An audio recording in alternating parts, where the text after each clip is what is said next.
আজকে যার কবিতা পড়ব তিনি একাধারে কবি, গল্পকার, উপন্যাস লেখেন।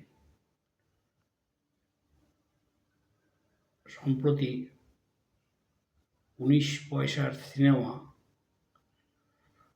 উপন্যাসটি আমাকে দিয়েছিলেন, আমি পড়েছি।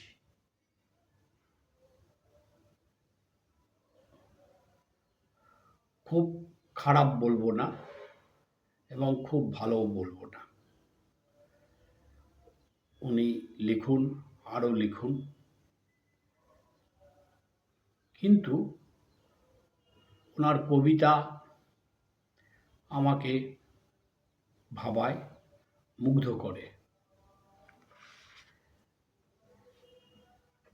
দুটো কবিতার বই উনি আমাকে দিয়েছিলেন পড়তে। তার থেকে এই একটি কবিতা বই স্বগত সংলাপ, তার থেকে একটি কবিতা আপনাদের পড়ে শোনাচ্ছি। কবির নাম বিপ্লব চক্রবর্তী। কবিতার নাম শোনো হে। আমাদের লজ্জাগুলো খোঁপাতে ফুল হয়েছে, কানেতে দুল পড়ে সব, পায়েতে খুর বেঁধেছে।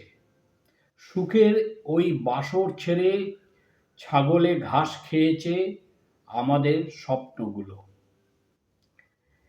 দেয়ালে রং ফুটে ওই কথা খই ছন্ন ছাড়া, গাছেতে বিষের মানত বেঁধে শুনি পরগাছাড়া।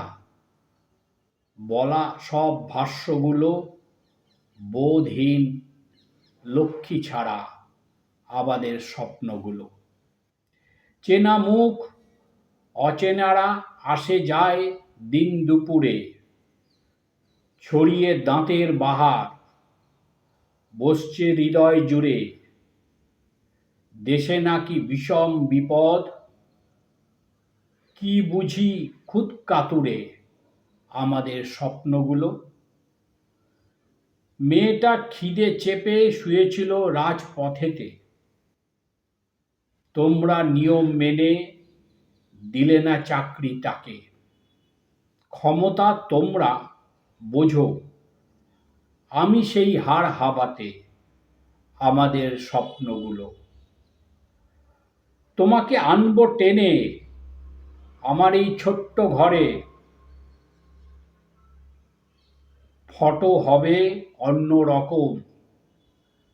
তোমাদের ভোট বাজারে কড়ি কাঠে গামছা বেঁধে, মেয়েটা মরার পরে আমাদের স্বপ্নগুলো।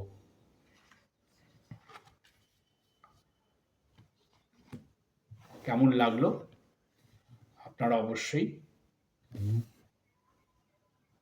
মতামত দেবেন। শেয়ার করুন, লাইক করুন। ভালো থাকবেন আপনারা। নমস্কার।